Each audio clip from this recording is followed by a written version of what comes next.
ఈ రోజున నీ దేవుడిని యెహోవా మాట నీవు ఎలా వినాలి? శ్రద్ధగా వినాలి. శ్రద్ధగా పని చేసేవాడు ఐశ్వర్యవంతుడు అవుతాడని ఉంది బైబిల్లో. అలాగే శ్రద్ధగా పని చేసేవాడు, శ్రద్ధగా దేవుని మాట వినేవాడు దీవించబడతాడని వాక్యం సెలవిస్తుంది. కాబట్టి ప్రియులారా, ఈ రోజున మన జీవితంలో దీవెన పొందాలంటే, ఆశీర్వదించబడాలంటే, మన బ్రతుకులో దేవుని కార్యాలు చూడాలంటే, మన కుటుంబాన్ని మనం కట్టుకోవాలి అని అంటే ప్రియులారా ఎవరి మాట వినాలి? దేవుని మాట వినాలి. చాలామంది లోకంలో మనుషుల మాట విని కుటుంబాలు కూల్చుకుంటున్నారు. ఇరుగు పొరుగు వారి మాటలు విని ఎంతోమంది జీవితాలు నాశనం చేసుకుంటూ ఉన్నారు.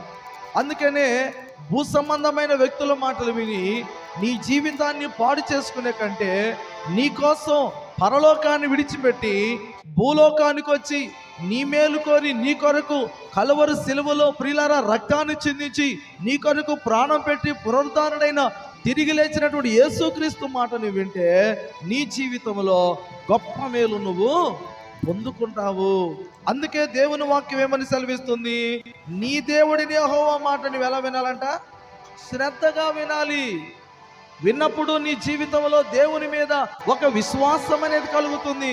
అందుకే రోమీయులకు రాసిన పత్రిక 10వ అధ్యాయము 17వ వచనంలో రాయబడిన మాట ఏంటంటే, వినుట వలన విశ్వాసము కలుగును, వినుట క్రీస్తును గూర్చిన మాట వలన కలుగును. అంటే